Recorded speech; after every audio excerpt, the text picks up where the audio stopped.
Hello students, sociology first paper BA third year lesson 3। Today's topic is समाजशास्त्र के संस्थापक August Comte. Okay, 1798 1857 the pioneer August Comte. Okay, so this is the topic of today's, समाजशास्त्र के संस्थापक August Comte. Now we get the introduction of the pioneer of August Comte. देखिए, France के महान विचारक ऑगस्ट कॉम्ट को आधुनिक समाजशास्त्र का जनक माना जाता है। It's mean that he is the father of sociology. Sociology के पिता माने जाते हैं, सोशियोलॉजी के जनक माने जाते हैं। कौन? August Comte. August Comte is called the father of sociology. Okay, अगर आपसे कोई कहे कि ऑगस्ट कॉम्टे कौन है, तो he was the father of sociology. Okay, he was the father of sociology. Sociology के जनक कौन है? August Comte. तो समाजशास्त्र के जनक कौन माने जाते हैं? August Comte. देखिए, ऑगस्ट कॉम्टे वह पहले विचारक थे जिन्होंने सामाजिक चिंतन को वैज्ञानिक रूप देकर समाजशास्त्रीय चिंतन की एक नई परंपरा का आरंभ किया। उन्होंने सबसे पहले सर्वप्रथम एक ऐसे सामाजिक विज्ञान की कल्पना की जो दूसरे सामाजिक विज्ञानों से पृथक और स्वतंत्र रहकर सामाजिक व्यवस्था तथा सामाजिक प्रगति का अध्ययन कर सके।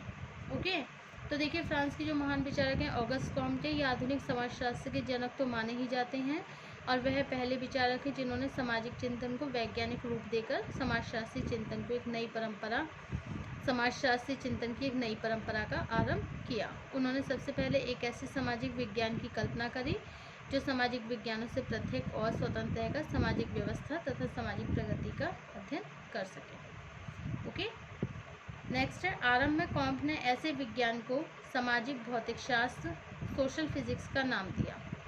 आरंभ में, शुरुआती में, एज इन द स्टार्टिंग।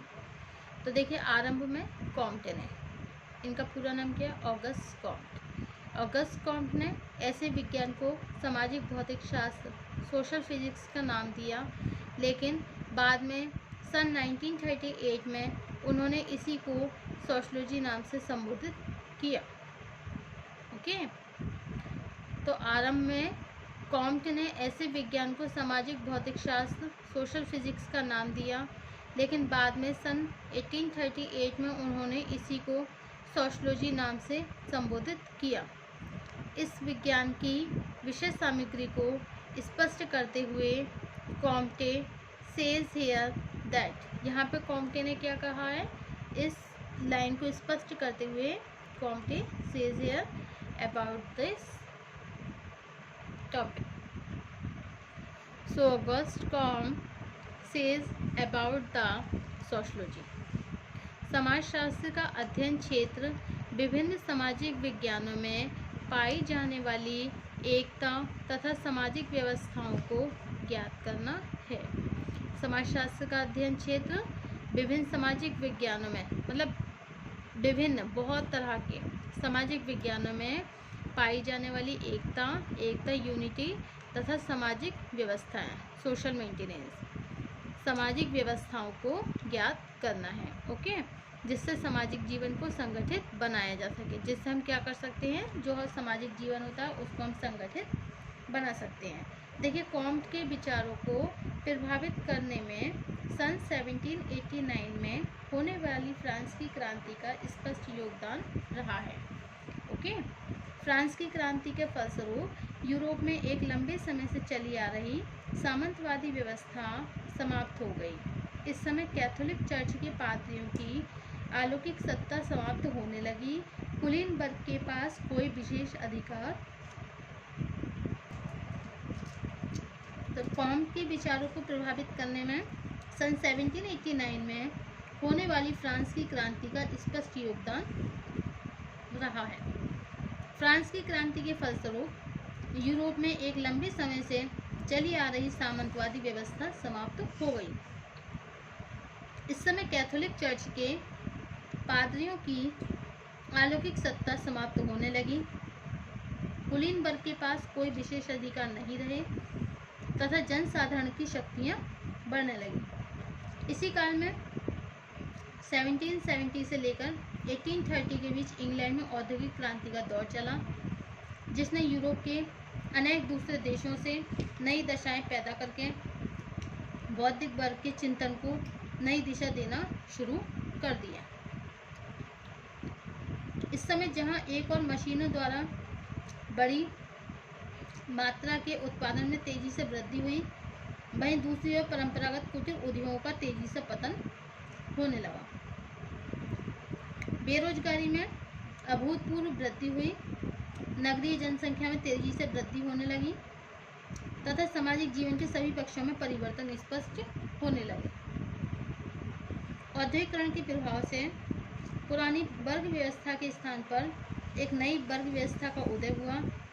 उसके अंतर्गत समाज पूंजीपति, मध्यम तथा मजदूर जैसे 3 वर्गों में विभाजित हो गया। फ्रांस की क्रांति तथा औद्योगिक क्रांति के प्रभाव से जब आर्थिक, सामाजिक, राजनीतिक आर्थिक, सामाजिक, राजनीतिक व्यवस्था में परिवर्तन होने लगे, तब समाज में एक नई समस्या उत्पन्न होने लगी, जिनका निराकरण वैज्ञानिक चिंतन के द्वारा ही किया जा सकता था। इन दशाओं के बीच कॉम्ट ने सोचना शुरू कर दिया कि समाजशास्त्र के रूप में ऐसे विज्ञान को विकसित करना आवश्यक है जिससे सामाजिक व्यवस्था तथा सामाजिक प्रगति का अध्ययन किया जा सके। साथ ही कॉम्टे ने इस बात पर बल दिया कि सामाजिक व्यवस्था तथा प्रगति का अध्ययन केवल कल्पना और कुछ सिद्धांतों के आधार पर नहीं किया जा सकता, बल्कि इसके लिए सामाजिक घटनाओं का प्रत्यक्ष अवलोकन, परीक्षण तथा वर्गीकरण करना आवश्यक है। इसी संदर्भ में कॉम्ट ने सामाजिक पुनर्निर्माण को एक ऐसी योजना भी प्रस्तुत की जिसके द्वारा फ्रांस की तत्कालीन सामाजिक व्यवस्था को प्रगति की ओर ले जाया जा सके। समाजशास्त्र के लिए कॉम्ट के योगदान को स्पष्ट करने से पहले उनके जीवन तथा कृतियों के बारे में संक्षेप में जानना आवश्यक है। ओके, सामाजिक जीवन तथा बौद्धिक पृष्ठभूमि, life sketch and intellectual contest about the August Comte. 19वीं शताब्दी के विचारक तथा समाजशास्त्र के जनक ऑगस्ट कॉम्ट का जन्म 19 फरवरी 1798 को दक्षिण फ्रांस के मॉन्टपेलियर नामक स्थान में एक कैथोलिक परिवार में हुआ। इनका पूरा नाम Isidore Auguste Marie Francois Xavier Comte था। फ्रांसीसी भाषा में इनके नाम का उच्चारण ऑगस्ट कॉम्ट किया गया। कॉम्ट के पिता राजस्व कर विभाग में एक साधारण अधिकारी थे, जहां उन्होंने एक कट्टर राजभक्त आर्डेंट लॉयलिस्ट के रूप में उन्हें देखा जाता था।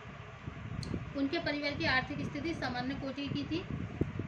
अपने प्रारंभिक जीवन से माता पिता के प्रभाव के कारण कॉम्ट भी कैथोलिक धर्म की शिक्षाओं में विश्वास करते थे, लेकिन धीरे धीरे उन्होंने कैथोलिक धर्म के कट्टर आचरणों का विरोध करना शुरू कर दिया। बचपन से ही कॉम्ट में 2 विशेषताएं स्पष्ट होने लगी। पहली, उनमें प्रखर बौद्धिक क्षमता थी। दूसरी, उनका तत्कालीन सामाजिक राजनीतिक सत्ता में अधिक विश्वास था।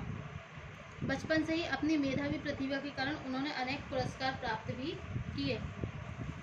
कॉम्ट को बिल्कुल पसंद नहीं था कि किसी विशेष विचार अथवा सिद्धांत को उनके ऊपर थोपा जाए। इन्हीं विशेषताओं के कारण उनके मित्र सहयोगी उन्हें दार्शनिक मीन्स फिलोसफर कहने लगे। कॉम्ट की जो प्रारंभिक शिक्षा हुई थी वो मॉन्टेलियर में हुई थी। इसके बाद शिक्षा के लिए वो पेरिस के एक पॉलिटेक्निक स्कूल में उन्होंने प्रवेश लिया। उन्होंने वहाँ के कार्यक्रम में भी भाग लेना शुरू करा। वहाँ जो भी एक्टिविटीज़ होती थी, जो भी कॉम्पिटिशन होते थे, he has taken participate in this competition. तथा स्कूल के एक भ्रष्ट प्राध्यापक को वहाँ से निष्कासित करवाने में भी कॉम्ट ने बहुत योगदान दिया। इन गतिविधियों के कारण कॉम्ट न केवल अपने मित्रों में लोकप्रिय हुए बल्कि स्थानीय